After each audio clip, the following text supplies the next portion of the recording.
Did you ever wonder why you and your sibling or parent might have the same taste in food or find that both of you have similar habits?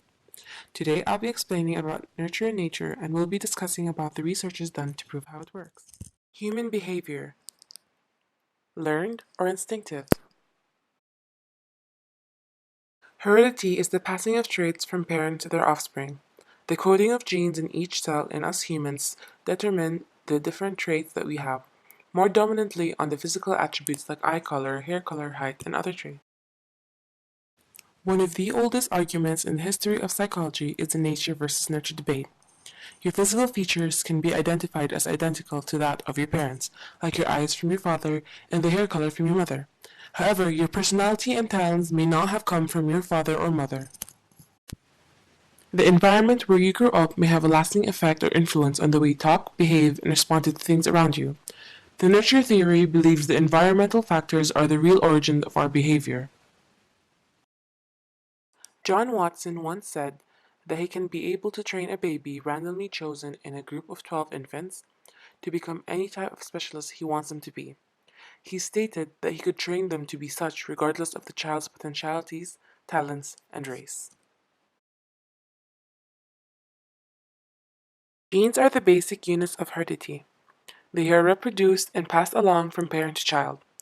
All the effects that genes have on behavior occur through their role in building and modifying the physical structures of the body. Those structures must interact with their environment to produce behavior. One way to find out whether a trait is inherited is to study twins. Twins growing up in the same house share the same general environment, but identical twins also share the same genes. So if identical twins who grow up together prove to be more alike on a specific trait than fraternal twins do, it probably means that genes are important for that trait. The first type of twin is an identical twin. They develop from a single fertilized egg, thus they are called monozygotic, and they share the same genes. The second type of twin is a fraternal twin. They develop from two fertilized eggs, thus they are called dizygotic, and their genes are not more similar than those of brothers or sisters. Jim Lewis and Jim Springer were identical twins raised apart from the age of 4 weeks.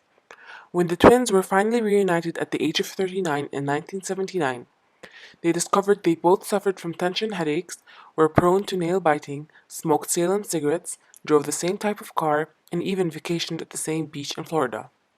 So, what is the culprit for the odd similarities? Genes. In one study, the researchers took photographs of the twins and found that identical twins would stand the same way, while fraternal twins had different postures.